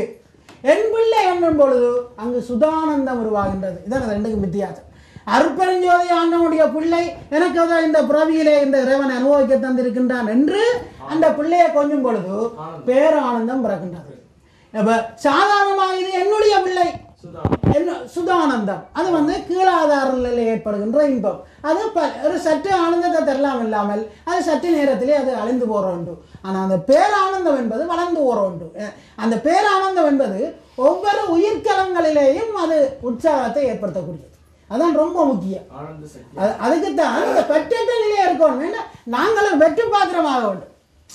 ஒரு வெற்று பாத்திரம் நீர் கொள்வது போன்று நாங்கள் ஒரு வெற்று பாத்திரமாக இருந்தால் மட்டும்தான் இறைவனுடைய அருளை நாங்கள் பெற முடியும். அப்போ நாங்கள் இந்த பாத்திரத்துக்கு என்னுடைய பிள்ளை எல்லாம் இப்படியே என்னுடைய எல்லாத்தையும் போட்டு போட்டு போட்டு வைக்கிறதால இந்த பாத்திரம், இந்த உடலாகிய பாத்திரம் நிறைந்திருந்தால் அருள் சுரக்கிறதுக்கு வாய்ப்பில்லை. அது ஒரு காலத்தில் இருள் சூழ்ந்து நம்மளுடைய மரணத்தினுடைய பாதையை தட்டுகின்றது. அப்ப அந்த பெற்றட்ட நிலை இதுதான் அந்த முக்கியமாக அழுத்தி என்ன உங்கள் மீது வைத்துள்ள கருணைதான் காரணம். மீண்டும் மீண்டும் தான் அழுத்து. ஏன்னா உங்களுடைய மனதிலே ஆழமாக பதிய வேண்டும் என்பதற்காக தான் பேசுகின்றேன். அந்த பூர்வ மத்தியிலே நாங்கள் இன்று வாழ வேண்டும் என்பது சன்மார்க்கத்தினுடைய அடிப்படை நிலை. அந்த அடிப்படை நிலையை நாங்கள் பெறுவதற்கு பற்றற்ற நிலையை உருவாக்க வேண்டும். அந்த பற்றற்ற நிலை உருவாக்கினால் மட்டும்தான் அந்த உள்ளுருவகத்தோட பூர்வமத்தில இருக்க முடியும். அப்புறம் அந்த பூர்வமத்தில இருந்து நாங்கள் உள்ளுக்கும் இன்னும் பிரயாணத்தை மேற்கொள்ள வேண்டி இருக்கு. அது இன்னொரு சந்தர்ப்பங்களத்தில் இருப்பாங்க. இப்போ கொஞ்சம் இதோட சார்ந்த விஷயங்களை மட்டும் பேசுவோம். அப்போ அந்த அமுதங்கள் என்ன செய்யும் என்று சொன்னால், அந்த அமுதத்திலே அந்த அருளொளி நிறைந்திருக்கின்றதால அந்த மனம் ஏற்கனவே உள்ளுருக்கத்தோடு இருக்கின்றதால இப்போ மனதில் உள்ளுருக்கம் ஏற்பட்டால் தான் இந்த ஊனம் உருகும். ஐயா அல்ல உருவாது. முதல் மனதில் உருக்கம் பெற வேண்டும். அதுக்குத்தான் பெருமான் நீ நல்லதை செய். அந்த மனதை உருக வைக்கிறதுக்காகத்தான் அந்த ஜீவாரணி ஒழுக்கத்தை அவ்வளவு தூரம் வலியுறுத்துறார் பெருமான். இந்த மனதை உள்ளுருக்கத்தோட நீ வைத்திருக்க பழகிக்கொள்ள வேண்டும் என்பதற்காக. இந்த மனம் உருகினா தான் உடல் உருகும். மனம் உருகாம உடல் உருக முடியாது. இது ரொம்ப முக்கியம். இந்த உடல் உருகாம, உடல்ல உள்ள ஊன் உருகாம இந்த உடம்பு ஒளி ஊட்டப்பட மாட்டார். இந்த ஊன் உருகினாத்தான் இந்த உடம்பு ஒளி உருவாக மாறும். அப்போ அந்த ஊனை உருக்குவதற்கு முதல் மனம் உருக வேண்டும். மனம் உருகினாத்தான் பிறகு உயிர் உருகும். உயிரிறக்கம் வந்தால் இந்த உடல், அந்த உயிரிறக்கம் இந்த உடலுக்கு அந்த இறக்கத்தை கொடுக்கும். அதான் மற்றவர்கள் யாரும் சொல்ல, அதாவது திருமுறையில் சொல்லி இருக்கின்றார். அதாவது உயிரார் அழிந்தால் உடலார் அழிவர், உடலார் அழிந்தால் உயிரார் அழிவர் என்று சொன்னார் ஒழிய, ஆனால் பெரிய அளவில் முக்கியத்துவம் இருக்கே இல்லை. பெருமான் தான் அந்த 4 நிலைகளையும், அதாவது அந்த உடம்புக்கு உள்நிலை, உள்ளுக்கு உள் இருக்கின்ற நிலை, உள்புற நிலை, இன்னும் அதாவது புற சூழ்நிலை, இது எல்லாத்துக்குமே தொடர்பு இருக்குன்னு சொல்லி நம்முடைய பெருமான் தான் திருவருட்பால வெளிப்படுத்திருக்கோம். இப்போ நாங்கள் தயவில்லாமல் இருந்தால், கீழாதார நிலையில இருந்து கொண்டு நட்டமான செயல்களை செய்து கொண்டு இருந்தால் நாங்கள் மட்டும்தான் பாதிக்கப்படுவோம் என்று நீங்கள் நினைத்து விடக்கூடாது. இந்த சூழ்நிலையும் அதால பாதிப்புள்ளாகும். அப்படி பாதித்து தான் இன்றைக்கு இந்த பூமி அழியும் தருவாயில் இருக்கின்றது. எங்களுக்கு அந்த ஜீவநட்டம் ஏற்பட்டு எப்படி இந்த உடம்பு அழியும் தருவாயிலுக்கு செல்லுகின்றதோ அதே போல இந்த உலகத்திலே பெருவாரியா 99.9% மக்களும் தீய எண்ணத்தையே உருவாக்கி புறச்சூழலையும் கெடுத்து வச்சிருக்கின்றார்கள். எங்களில் எப்படி அந்த மின்காந்த அலை தயவில்லாமல் இருந்தால் புறத்திலே இருக்கின்ற இலையும் அதாவது மின்காந்த அலையும் தயவில்லாமல் தான் இருக்கும். அப்போ நாங்கள் இயற்கையே கூட நாங்கள் ஒருவர் தயவில்லாமல் இருந்து விட்டால் எங்களுடைய குடும்பம் மட்டும் பாதிப்பதில்லை, எங்களுடைய புள்ள மட்டும் பாதிப்பதில்லை, எங்களுடைய சூழ்நிலை பாதிக்கின்றது, புற ஜீவராசிகள் நட்டமடைகின்றன, நம்மளை சூழ்ந்திருக்கின்றவர்கள் நட்டமடைகின்றார்கள். அப்போ நாங்கள் ஒவ்வொருவரும் எங்களுக்கு உள்ளேயும் ஜீவகாரணத்தை வளர்த்துக்கொண்டு புறநிலையிலும் அந்த அதாவது உபகார சக்தியை பெருமான் இன்னும் அதை தெளிவாக சொல்லுவார். ஒவ்வொரு மனிதனும் தங்களுடைய தரத்துக்கு தக்கபடி உபகார சக்தியை உருவாக்கி கொண்டிருக்க வேண்டும். ஒரு உபகார சக்தி என்பது பற்றற்ற நிலையிலே இருந்து செய்கின்ற உபகாரங்களினாலே ஏற்படுகின்ற சக்தி தான் உபகார சக்தி. அந்த உபகார சக்தி தான் எங்களுக்கும் பலனை தந்து அந்த சக்தி என்ன அந்த பலன் எங்களை நாங்கள் நட்டம் அடையாது. அந்த நாங்கள் பற்றற்ற நிலை பெற்றோட இருந்தால் தான் அந்த சக்தியை நாங்கள் உறிஞ்சி விடுவோம். அப்போ எங்களுக்கு பெற்றிருக்கிற இல்லாதனால அந்த சக்தி எங்களுக்கும் அனுபவத்தை தந்து இந்த புறநிலையிலும் அது நல்ல சூழ்நிலையை உருவாக்கி கொண்டிருக்கின்றது. ஆகவே நாங்கள் ஜீவகாருண்யம் நட்டமடையாமல் நாங்கள் மட்டும் நட்டமடையவில்லை, இந்த சூழ்நிலையும் நட்டமடைகின்றது. அப்போ இன்னும் மாறுபாடாக நாங்கள் சிந்தித்தால் இந்த சூழ்நிலையை நல்ல நிலையிலே வைத்திருக்க வேண்டும் என்றாவது நாம் ஜீவகாருண்யத்தோடு வாழ கற்றுக்கொள்ள வேண்டும். அப்போ அந்த ஜீவகாருண்யம் என்பது அதாவது முதல் இல்லறத்தில் இருந்தோன்னா அந்த நல்ல அலையை உருவாக்க வேண்டும். அங்கே பெற்றற்ற நிலை உருவாக வேண்டும். இப்போ அங்கே பெற்றற்ற நிலை உருவாகாமல் நாங்கள் கோயிலே ஒரு கிழமை குறைக்க வெள்ளிக்கிழமையிலவே பெற்றட்டு இருந்து பலன் இல்லை. அந்த இல்லறத்திலே என்னுடையது நாங்கள் உரிமை கொண்டாடக்கூடாது. ஆனால் அனுபவிக்கலாம், நீங்கள் எதையும் அனுபவிக்கலாம், தப்பில்லை. ஆனால் இறைவனுடையது என்று நீங்கள் அனுபவிங்கள். இது இறைவனுடைய சொத்து, ஏதோ இந்த புறவிலே நமக்கு தந்திருக்கிறான்னு அனுபவிக்கும் பொழுது அங்கு பிறக்கிறது பேரானந்தம். அங்கு நடைபெறுகின்றது உபகார சக்தி. அந்த உபகார சக்தி இன்னும் சொல்ல போனால் அதாவது வள்ளற்பெருமானுக்கு முந்தின காலங்களிலே தானம் என்ற சொல்லத்தான் அன்ன தானம். பெருமான் தான் முதல்ல தர்மசாலை என்று பேர் வைக்கிறார் ஐயா. யாருமே மற்ற நீங்கள் எந்த இடத்துல போனாலும் அன்னதான மண்டபம், அன்னதான சத்திரம் என்றுதான் அந்த பழைய காலத்திலே அழைப்பார்கள். அது அந்த தானம் என்பது ஒருவன் ஒரு பலனை குறித்து செய்கின்ற செயல்பாடு. அப்ப அந்த அந்த அன்னதானத்தை ஒருவன் செய்கின்றான், அது ஒரு பலன் இருக்கு. அந்த பலன் இவன் அந்த விரும்பினதை பெறுகின்றதற்கு அந்த பலன் பயன்பட்டு விடுகின்றது. பயன்பட்டு விட்டதால அது அந்த அந்த சக்தி அவர் உறிஞ்சி விட்டார். அது அவருக்கும் பலன் இல்லை, புறத்திலும் பலன் இல்லை, குடும்பத்துக்கும் பலன் இல்லை. அந்த சற்று அவர் கேட்டதை பட்டதோட முடிந்து விட்டது. ஆனால் அதாவது தர்மம் என்பது பலனை எதிர்பற்ற நிலையில இருந்து செய்வதுதான் தர்மம். அதுதான் அந்த பெருமான் தர்மசாலை என்று அதாவது யாரும் வைக்க முடியாத ஒரு பேரை ரொம்ப ஆழ்ந்து சிந்திச்சு ரொம்ப கருணையோட தர்மசாலை என்று அந்த தர்மசாலைக்கு பேரை வைத்திருக்கின்றார். யாருமே வைக்கவில்லை. இது அவருடைய வெற்றிக்கு பெரிய ஒரு ஊன்றுகோலாக இருந்தது அந்த பேர். ஏன்னா அவர் எதை செய்யும் பொழுதும் பலனை எதிர்பார்க்காமத்தான் செய்தார். ஆனால் நாங்கள் எதை செய்யும் இறைவன்கிட்ட போய்மே தோண்ட கேட்போம், பிள்ளைக்கு கல்யாணத்தை தான் அல்லது எங்களுடைய குழந்தைக்கு ஒரு வேலையத்தா. ஆனால் நாங்கள் பற்ற நிலையில இருந்து விட்டால் நாங்கள் நினைக்கிறத விட கேட்டு பெற்றுக்கொள்றதை விட அதிகமான முறை கொஞ்சம் காலதாமதம் அடையலாம், அது வேறு. ஆனால் அந்த செயல் ரொம்ப கருணையாக இறைவன் நிறைவேற்றி தருவார். ஆனால் இது நாங்கள் கேட்டு பெற்றுக்கொள்றதால அந்த செயலால் நல்லா நடக்குமோ கெட்ட நடக்குமோ எங்களுக்கு தெரியாது. ஆனால் இறைவனாலே அந்த செயல் நடக்கும் பொழுது இறைவன் ஒரு நாளும் ஒரு ஆத்மாவுக்கு கெட்டதை செய்ய மாட்டான். அதனால முதல் நாங்கள் பயம் இருக்கக்கூடாது. அதாவது எங்களுக்கு பொருளாதாரம் இருந்தால் தான் பிள்ளைக்கு திருமணம் நடக்கும், அதாவது நாங்கள் பொருளாதாரத்தை கொடுத்துத்தான் அந்த வேலை ஒன்று எடுக்க வேண்டியிருக்கு. இந்த நிலையெல்லாம் உருவாகக்கூடாது. அதாவது எங்களுக்குள்ள ஒரு பெற்ற நிலை இருந்து விட்டால் இப்போ நீங்கள் ஏதோ ஒரு செயலுக்காக நீங்கள் ஒரு தேவைக்கு ஒரு செயல்பாட்டுக்கு போகின்றீர்கள். அப்போ நீங்கள் அந்த பெற்ற நிலையில் இருந்தால் அந்த உங்களை இருக்கிற அந்த மின்காந்த அலை அந்த எண்ணம் அந்த செயல்படுகின்றவருடைய உள்ளத்தில் தட்டி அவர் ஒரு மயக்க நிலைக்கு உள்ளாகி உங்களுக்கு அந்த செயலை தந்துடுவார். இது அடியன் பல அதாவது இதை கருணை இல்லாமல் சொல்லிவிட்டேன். இதை கருணை இல்லாமல் யாரும் பயன்படுத்தக்கூடாது. உங்களுடைய கருணையோடு அதை பயன்படுத்திக் கொள்ளுங்கள், தவறில்லை. ஆனால் கருணை இல்லாத செயல்களுக்கு மட்டும் இந்த செயல்பாட்டை நீங்கள் தயவு செய்து பயன்படுத்தக்கூடாது. இது ரொம்ப முக்கியமான செய்தி. அப்படி கருணை இல்லாமல் பயன்படுத்தினால் எல்லா விதமான நட்டத்துக்கும் ஆளாகி சொல்கிறவனு நட்டம் அடைந்து எல்லாம் நானும் சேர்ந்து கொண்டு நட்டம் அடைந்து ஓடுவேன். ஆகவே அந்த கருணை இல்லாமல் அதை பயன்படுத்தக்கூடாது. அந்த செயல் கருணையாக இருக்கும். நாங்கள் அந்த ஒரு செயலுக்கு போகிறோம்னு சொன்னால் அந்த செயல் 100% அது ஒரு கருணையான செயலாக இருக்க வேண்டும். கருணை இல்லாத செயலுக்கு அதை பயன்படுத்தக்கூடாது. அப்படி நிறைந்தால் எங்களுக்குள்ளே அந்த பற்றற்ற அந்த மின்காந்த அலை அவரை மாற்றும். இதுதான் மகாத்மா காந்தி இந்தியாவுக்கு அகிம்சையில் சுதந்திரம் பெற்று கொடுத்தார் என்று சொன்னால் அந்த வெள்ளக்காரனை எப்படி மாற்றி அமைத்தார்? அவன் இல்லை இல்லை என்று சொன்னால் ஒரு வண்ணத்திலே மாறி கொடுத்துட்டு போனானே, அவருக்குள்ளே என்று சுரந்த ஹிம்சா சக்தி தான் காரணம். இந்த பற்றற்ற நிலை அந்த ஜீவகாரணிய தொண்டு மகாத்மா காந்தியில குடிக்கொண்டிருந்தது.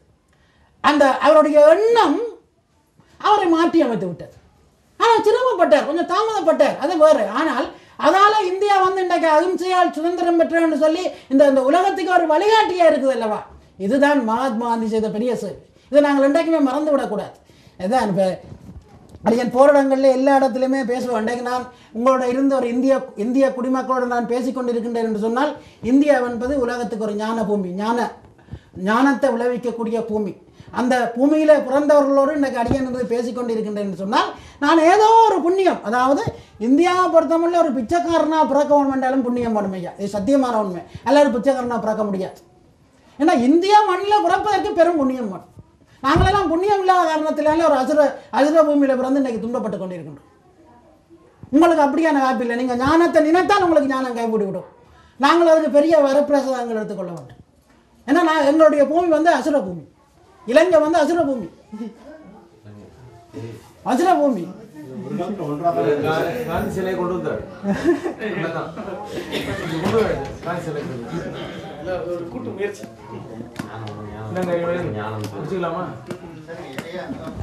முடிப்போம்.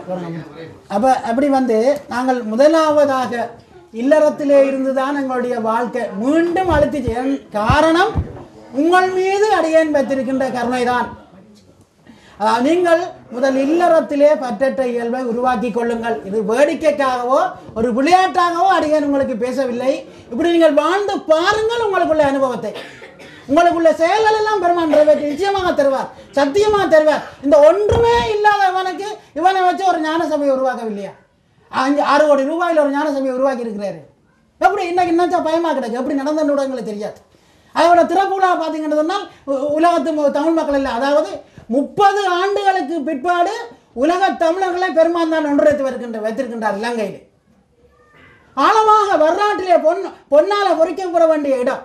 தமிழர்கள் இலங்கையிலே சிதைந்து கிடந்த காலம், வேற்றுமையை பேசி பேசி இந்தியர்கள் கெட்டவர்கள், அப்படி அங்கே தமிழன் கெட்டவன், இந்த தமிழன் கெட்டவன் சொல்லி சொல்லி இருந்த காலம் போய் பெருமானுடைய துறப்பு விழாவிலே அந்த ஞான சபையினுடைய உருவாக்கம் உலக தமிழர்களை ஒன்றிணைக்க வைத்தது. நீங்கள் ஒரு 23 நாட்கள் இந்த ஐயா அனுபவித்தார், நல்லா கேட்டாக தெரியும். அந்த சாவச்சேரி வீதி முழுக்க அந்த தமிழ் ஓசை ஒலித்த அழகு நம்முடைய காதில் ஒலித்துக் கொண்டிருக்கின்றது.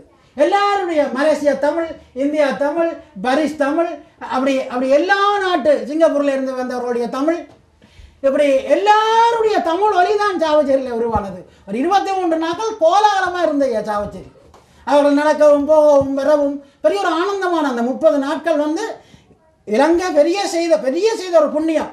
அந்த செயல்பாடு தான் இன்றைக்கு அந்த இராணுவ அதாவது நாங்கள் முதல் திறம் போய்க்கு ஐயாவை கேட்ட தெரியும், சந்தை இராணுவம் எங்களோட விழா நினைக்க இராணுவம். இன்றைக்கெல்லாம் இராணுவம் அங்கே இல்லை. பெருமான் வெளியேற்றி விட்டார். காரணம் அங்கே கருணையாலே உருவாக துவங்கி விட்டது. அப்போ கருணையாற்றவர்களை வெளியேற்றி விட்டார்.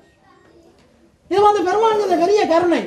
என்னதுக்காக சொல்றேன்னு சொன்னால், உங்களுடைய இல்லத்திலும் பெருமான் நிச்சயமாக உங்களுடைய துன்பத்தை போக்குவார், நீங்கள் பற்றற்ற நிலையிலிருந்து வாழ்ந்தால் என்று கூறி, இதுவரை நேரமும் அமைதியாக இருந்து இந்த பித்தனுடைய விதத்தலை கேட்ட உங்கள் பொன்னடிகளுக்கு நன்றி கூறி அடியேன் உங்களை பிரியாமல் பிரிந்து செல்லுகின்றேன். எல்லா உயிர்களும் இன்புற்று வாழ்க. உங்களுடைய ஒவ்வொருடைய உள்ளத்திலும் பெருமான் அருள் பாலித்து சாகாக்கல அனுபவத்தை தந்து என்றும் அருள் விளக்கத்தோடு உங்களை இருக்க வைக்க வேண்டும் என்று மீண்டும் பெருமானை வேண்டி துதித்து உங்களிடமிருந்து பிரியாமை பிரிந்து செல்லுகின்றேன். நன்றி, வணக்கம்.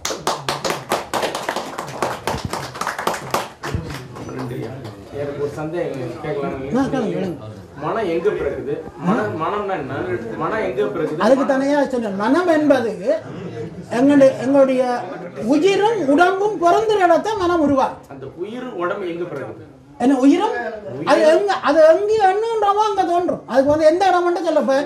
இப்போ நாங்கள் சத்விசாரம் செய்து கொண்டிருந்தோம். அப்போ சத்விசாரம் செய்யும் பொழுது நிச்சயமாக அந்த மேலாதார நிலையில பிரகாசம் உண்டாகும். மேலாதார நிலையில மனம் பொருந்தது. அந்த உயிர் மேலாதார நிலையில போய் சென்று ஒரு பிரகாசத்தை உருவாக்குது. அப்ப நாங்கள் நல்ல எண்ணங்களை உருவாக்கி கொண்டிருந்தால் அந்த மனம் நல்ல பிரகாசமாக இருக்கும். தீய எண்ணங்களை உருவாக்கி கொண்டிருந்தால் கீழாதார நிலையில பொருந்தி ஜீவன் நட்டத்தை ஏற்படுத்தும். மேலாதார நிலையில பொருந்தும் பொழுது ஜீவன் விளக்கம் அடையும். அந்த அந்த மனம் என்பது சரியாக தெரிந்து கொள்ளாம நாங்கள் முன்னேற முடியாது. மனம் என்பது எங்கே அந்த உயிரும் உடம்பும் பொருந்துகின்றதோ, இப்ப கீழாதார நிலையில பொருந்து கண்ணால நாங்கள் ஒரு ஒரு கூடாத செயலை பார்த்தால் அது கீழாதார நிலையில பொருந்தி இருக்கு. அப்ப அந்த செயல் நட்டத்தை ஏற்படுத்தும். அப்ப அந்த செயலை அந்த அந்த எண்ணாலையை நாங்கள் கருணமயமாக மாற்ற கட்டிக்கொள்ள வேண்டும். அது எரிக்கக்கூடாது. இப்ப சில பெரியவர்கள் எரித்தார்கள். அதாவது இதை சுடலை என்று சொல்லுவார்கள். புருவ மத்திய அவர்கள் சுடலை என்று சொல்லி இருக்கின்றார்கள். அதாவது சிவபெருமான கூட சுடலியாண்டி என்று சொல்லி இருக்கின்றார்கள். அவர்கள் அந்த தீய எண்ண இலைகளை இந்த புருவ மத்தியில வைத்து எரித்தார்கள். எரிக்கும் பொழுது அவர்களுக்கு விளக்கம் இல்லாமல் போய்விட்டது. அந்த உயிர் வந்து ஒரு மயக்க நிலையத்தான் அவருக்கே உருவானது இல்லாமல் அறிவு விளக்கத்தை ஏற்படுத்தவில்லை. அப்ப நாங்கள் எங்களுக்கு நல்லா உள்ளுக்கு பதிவாக வேண்டும். எங்களுடைய எண்ண அலைகளை கருணமயமாக மாற்ற கற்றுக்கொள்ள வேண்டும். இதுதான் சாகா கலை. சாகாத கலையாக எங்களுடைய எண்ணங்கள் 80,000 எண்ண அலைகள் ஒரு நாளைக்கு உருவாது என்று சொல்லுகின்றார்கள். அந்த 80,000 எண்ண அலைகளிலே குறைஞ்ச ஒரு 75% எண்ண அலைகளையாவது நாங்கள் கருணமயமாக மாற்ற கற்றுக்கொள்ள வேண்டும். அதுக்கு புருவமத்தில் இருந்தால் தானே நல்லது கெட்டது தெரியும். இந்த புருவமத்தில் இருந்துட்டால் அந்த ஒவ்வொரு எண்ணால புறப்பட்டு வைக்க இங்கே வச்சு அதை மாற்றிடலாம். இதால் புறப்பட்டு நாங்கள் இறங்க வைத்து விட்டோம்னு சொன்னால் பிறகு அந்த செயல் முடிந்து துன்பப்படுத்தான் அது நிற்கும். அப்போ துன்பப்பட்டு அனுபவத்துக்கு வர்றதை விட பெருமானுடைய நெறி துன்பம் இல்லாமல் நீ அனுபவத்துக்கு வந்துடுறா என்றாவது இப்படி துன்பப்படுற. நான் துன்பப்பட்டேன் பரவாயில்லை, நீங்களாவது துன்பப்படாமல் வந்துடுங்கன்னு சொல்லித்தான் பெருமான் அறை கூவி இன்றும் சாகாக்கலா ஒலியத்தை பறைசாற்றி கொண்டிருக்கின்றார் இந்த உலகத்திலே விண்வெளியிலே. அந்த அலையை நாங்கள் அனுபவிக்க கற்றுக்கொண்டால் நாங்களும் மரணமில்லா பெருவாளை பெற்றுக்கொள்ளலாம். இந்த அலை நிறைந்திருக்கின்றது. பெருமான் எங்கும் நிறைந்திருக்கின்றார் சாகாக்கலா அனுபவத்தோடு. ஆனால் எங்களுடைய பாத்திரம் சரியா இருந்தால் அந்த அலை எங்களுக்குள்ள வந்துடும். அப்ப அந்த பாத்திரத்தை சரி செய்வதுதான் எங்களுடைய வேலையா இருக்க வேண்டும். அதாவது இது வந்து இப்போ இந்த அமுதங்களை எல்லாம் நிச்சயமாக ஒவ்வொருத்தரும் இருந்து அதை பெற வைக்கக்கூட முடியும். என்ன சாதாரணமான முறையில் அந்த அமுதங்களை எல்லாருக்குமே சுரக்க வைக்க முடியும். ஆனால் அடியன் தொடர்ந்து இங்கே இருப்பேன். உங்களோட கடைசி கிழமைக்கு ஒரு நாளாவது உங்களோட கருத்து பெருமாற்றம் செய்யக்கூடிய வாய்ப்பு இருந்தால் உங்களை நிச்சயமாக அடியன் மாற்றி அமைத்து விடுவேன். ஏன்னா உங்களுக்கு தேடல் இருக்கின்றது. ஆனால் அந்த தேடலுக்கு சன்மார்க்க நெறி இல்லைங்களையா? சன்மார்க்க நெறி. ஆமா. அதுல அவங்க என்ன சொல்றாங்க, சுத்த சன்மார்க்கம் அப்படின்னு சொல்லி மேலும் படி சுத்தம் அப்படின்ற அந்த வார்த்தைக்கு விளக்கம் வந்து கொஞ்சம் உடலாலே உணவாலே அதாவது சுத்தம் என்பதையா அதுக்கு முதல் வந்த ஞானிகள் அதான் சன்மார்க்கம் என்பது சாகாக்கலை அனுபவம் தான். அதுதான் சன்மார்க்கம்.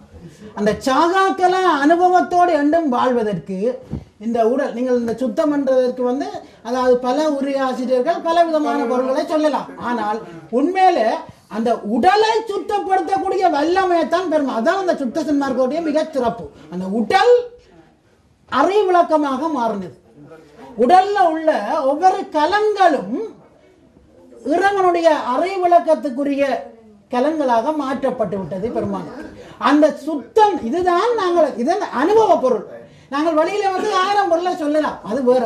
இது வந்து எந்த வாத பிரதிவாதத்துக்கும் இல்லாமல் இந்த பெருமானுடைய சிறப்பு, அந்த சுத்த சன்மார்க்கம் என்றதுக்குரிய சிறப்பு இந்த உடலை சுத்தப்படுத்தினதுதான், அருள் ஒளியாக மாற்றினதுதான். இதுதான் அந்த சுத்தத்துக்குரிய பொருள். இதை நீங்கள் அறிந்து கொண்டால் உங்களுக்கு அனுபவம் பிறந்துடும். அதாவது இன்னும் நாங்கள் ஆழமாக சிந்தித்தலையா பெருமானுடைய நிறைய கைப்பற்று அதாவது பின்பற்றுகின்றவர்கள் யாரும் எண்ணெய் இலைகளை புறவழியிலே சிதவடைய வைக்கக்கூடாது. எங்களுக்கு உள்ளே அந்த எண்ணெய் இலைகளை உருவாக்கி கொண்டிருக்க வேண்டும். அது வெளியில் பார்க்கக்கூடாது. இப்போ கண்ணால் தேவையற்ற தான் பார்க்கவே கூடாது.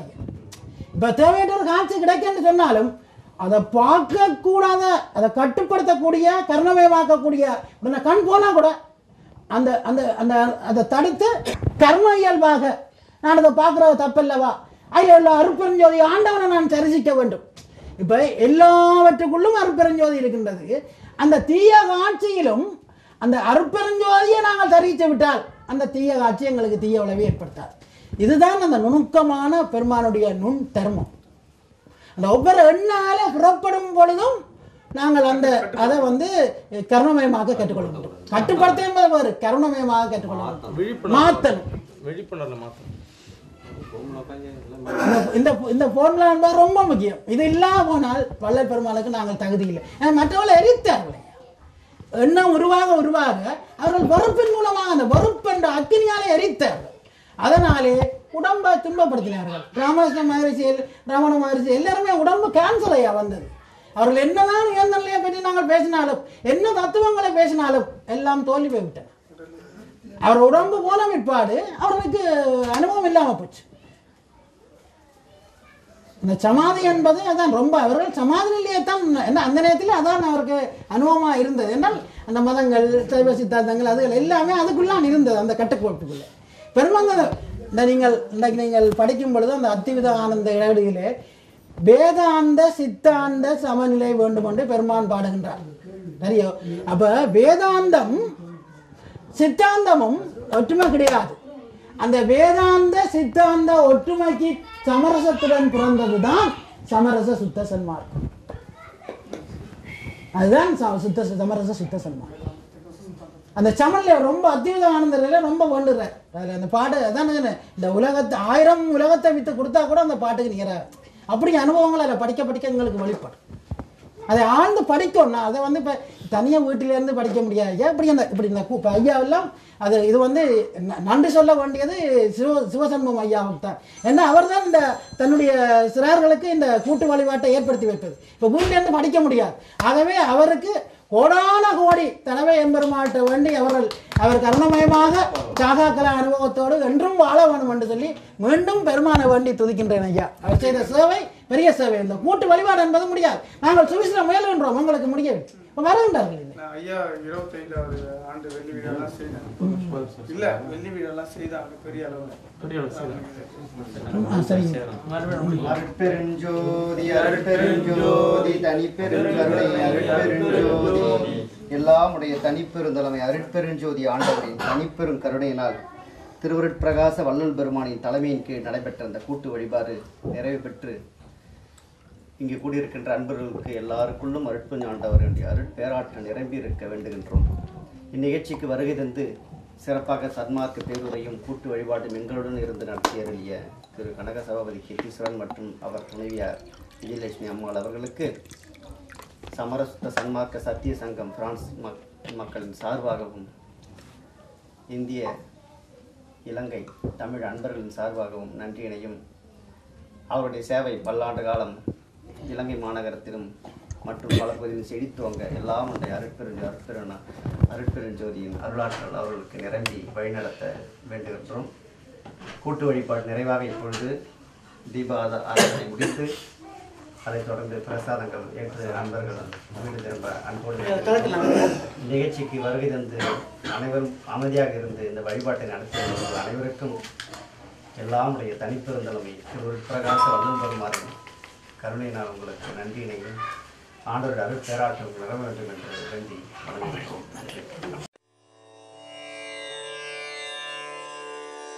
அருட்பெரும் ஜோதி அருட்பெரும் ஜோதி தனிப்பெரும் கருணை அருட்பெரும் ஜோதி அருட்பெரும் ஜோதி அருட்பெரும் ஜோதி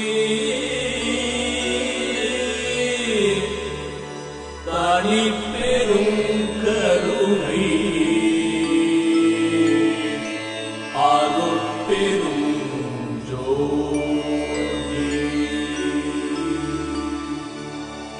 அருட்பெரும் ஜோதி அருட்பெரும் ஜோதி தனி பெரும் கருணை அருட்பெரும் ஜோதி அருட்பெரும் ஜோதி அருட்பெரும் ஜோதி தனி பெரும் கருணை